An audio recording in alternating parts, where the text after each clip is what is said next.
Camel agritech private લિમિટેડમાંથી હું શિવમભાઈ ભટ્ટ આપ સૌનું હાર્દિક સ્વાગત કરીએ છીએ. આજે એક ઇન્ડસ્ટ્રીઝની અંદર જે નવી ટેકનોલોજી છે કે ગ્રેન્યુલ ફોર્મ્યુલેશનની અંદર 2 ઇન્સેક્ટિસાઇડ અને 1 ફંગીસાઇડ આવું એક નવું નજરાણું લઈ અને કેમલ એગ્રીટેક પ્રાઇવેટ લિમિટેડ આવી છે, જેનું અત્યારે આપણે અહીંયા ડેમો કરેલો છે. તો એ ફાર્મરનો સૌપ્રથમ પરિચય લઈશું અને પછી એમને કેવું રિઝલ્ટ લાગ્યું એના વિશે આગળ વાત કરશી. તો સૌપ્રથમ તમારો પરિચય આપો. મારું નામ ચુડાસમા ભરતભાઈ ધનજીભાઈ, ગામ બોરલા, તાલુકો તળાજા, જિલ્લો ભાવનગર. મોબાઈલ નંબર છે 9427322057. બરોબર. હવે આમાં આપણે આ જે ડેમો આપ્યો એ પહેલા શું પરિસ્થિતિ હતી? પહેલા પરિસ્થિતિ આ જે ડુંગળીના પાન છે એ રીતની બધા ટૂંકમાં ઢળી ગયા અને પીળા પડી ગયા. બરાબર. તો 2-3 છોડવા ખેંચી અને જોયું તો અંદર બધું બફાઈ ગયેલું. આપણે ટૂંકમાં જેને બાફિયો કહીએ છીએ, સડો છે. બરોબર. પ્લસ બીજા નંબરમાં થ્રીપ્સ પણ હતી. એટલે મેં જયેશભાઈનો કોન્ટેક્ટ કર્યો. મેં કીધું સાહેબ કાંઈ આમાં કાંઈ મને કે તમે અત્યારે કાંઈ ન કરતા, હું તમને ડેમો આપીશ એ પ્રમાણે તમે હાલજો. મેં કીધું કાંઈ વાંધો નહીં.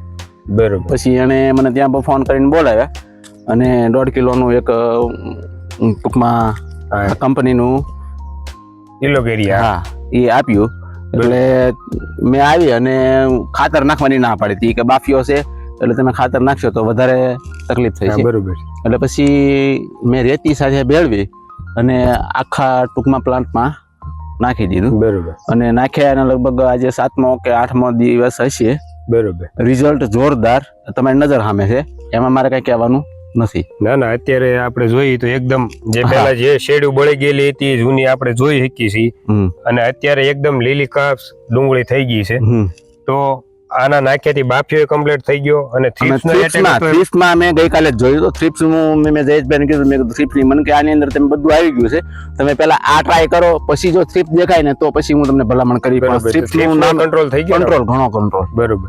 કંટ્રોલ એટલે હવે આ વસ્તુ આવશે તો તમે બીજા ખેડૂતને હું ભલામણ કરશો? ચોક્કસ આનું રિઝલ્ટ જોરદાર છે. એટલે બધા ખેડૂતને હું એ જ ભલામણ કરું છું કે બને ત્યાં સુધી આની એકવાર ટ્રાય કરો તમે.